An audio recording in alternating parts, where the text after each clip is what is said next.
네, 안녕하세요. JB입니다. 어제 정말 또 한 번 숨이 막히는 폭락을 맞았습니다. TQQQ는 11.4, SOXL은 17.69, 불즈는 15.132 하락하면서 이번 주 우리를 행복하게 해줬던 그 상승분을 모두 회수해버리고 한 주를 마무리했는데요. 이게 참 이런 거 보면 주식이란 게 정말 치사합니다. 줬다 뺏고 말이죠. 이렇게 빨리 뺏을 거면 애초에 주지나 말든지. 속상하죠. 속상한 건 맞는데 근데 여기에 또 아니나 다를까 악플러들과 하락론자들이 이때다 싶어서 난리치고 여기저기서 설치고 다니더라고요. 적어도 제 영상을 봐주시는 우리 구독자분들만큼은 걱정 안 하셔도 된다는 말씀을 드리기 위해 이번 영상을 찍게 됐습니다. 우선 다른 방송들 이미 보셔서 하락한 이유에 대해선 모두들 아실 겁니다. 이 부분들을 하나하나 짚어가면서 왜 굳이 지금 상황에서 두려워할 필요가 없고 결국엔 다 해결될 사항들이라고 생각하는지 말씀을 드려보겠습니다. 일단 하락의 큰 원인이 됐던 실업률, 전월보다도 더 낮아진 3.5%가 나오면서 미국은 사실상의 완전 고용 상태가 된 거라고 보시면 되는데요. 실업률 보시면 도대체가 미국의 고용시장은 왜 이렇게 탄탄한가 싶어서 어이가 없잖아요. 사람들이 좀 해고를 당하고 해줘야 인플레이션도 수월하게 잡힐 텐데요. 근데 여러분, 사실 이것보다도 우리가 더 눈여겨봐야 할 지표가 하나 있습니다. 지난번에 잠깐 언급해드렸지만 바로 신규 일자리 증가 수치인데요. 신규 일자리 증가 수치를 보면요, 일자리 수치가 예상보단 높게 나오긴 했는데 근데 이게 사실 7월달과 비교해보면 거의 반토막 수준이고요. 지난달과 비교해도 15%가 적게 나왔습니다.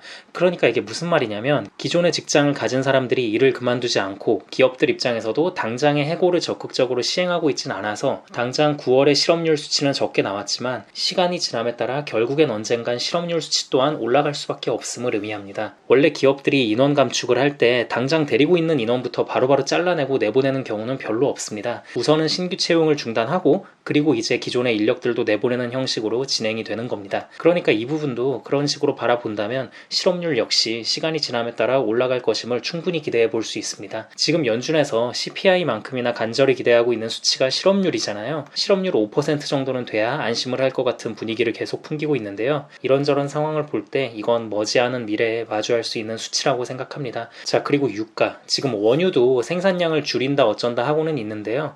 이거 역시 그냥 그렇게 오래 갈 건 아니라고 봅니다. 그냥 오펙 산유국들 지들끼리 모여서 딱히 오래 지속되지도 못할 가짜는 짓 하고 있다고 보여지기 때문에 크게 신경은 안 쓰입니다. 물론 당장 13일에 발표될 CPI 수치에는 크게 영향을 미칠 수는 있습니다. 이때 주가가 하락할 수도 있겠죠. 근데 막 어제처럼 그렇게 큰 폭의 추가적인 하락을 맞을 것 같진 않아요. 이미 맞을 만큼 많이 맞기도 했고 CPI가 잘 안 나올 부분 또한 이미 웬만큼은 선반영이 됐다고 보여집니다. 자, 그리고 마지막으로 어제 AMD가 자진 납세하면서 반도체 주가부터 해서 전체 주가가 완전 박살이 났잖아요. 이것도 차라리 잘 됐습니다. 어차피 맞을 매였다면 그냥 실업률 지표도 안 좋게 나오고 이럴 때 같이 저렇게 싸잡혀서 맞는 게 낫지 괜히 이것 따로 저것 따로 맞으면 더 아플 뻔했습니다. 그리고 이제 곧 있으면 빅테크 기업들 실적 발표가 다가오는데요. 이때 빅테크들이 어느 정도 안 좋게 나올 것들 또한 선반영이 됐다고 보시면 됩니다. 그렇기 때문에 실적 발표 때 빅테크들이 완전 망하지만 않고 평타만 쳐준다면, 아니 뭐 평타까지 갈 것도 없이 그냥 살짝 적당히만 안 좋게 나와줘도 주가는 오히려 반등할 가능성도 있다고 보여집니다. 왜냐면 AMD가 어제 그렇게 자진 납세를 하면서 빅테크들의 실적 발표에 대한 시장의 기대치를 완전히 낮춰놔 버렸어요. 지난번에 우리 구글 실적 발표 때 생각하시면 이해하기 쉬울 거예요. 그때 구글 실적 발표 당시에 같은 광고 계열인 스냅도 망하고 하면서 시장 기대치가 바닥으로 내려앉았었다 보니까 구글이 분명히 예상치보다 안 좋게 나왔음에도 불구하고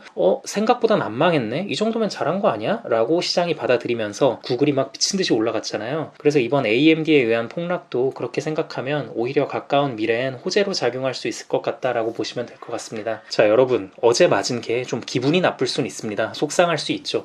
근데 차라리 우리에게 한 차례 더 분할 매수의 기회가 다시 찾아왔다라고 생각하는 게 맞습니다. 어차피 다 해결될 사항들이고요. 그러니 지금 우리가 해야 할 건 그냥 이런 식으로 큰 폭으로 떨어질 때마다 철저하게 분할 매수로 들어가면서 수량을 차곡차곡 늘려나가면 됩니다. 뭐 더 떨어지면 또 더 사면 되는 거고요. 더 사고 싶은데 살 돈이 이미 다 떨어졌다? 그럼 그냥 하락장엔 이런 기분이구나 하고 실전 특별 체험한다고 생각하시면 됩니다. 이럴 때일수록 끝없이 되뇌이고 기억합시다. 변동성은 견디면 그만입니다. 감사합니다.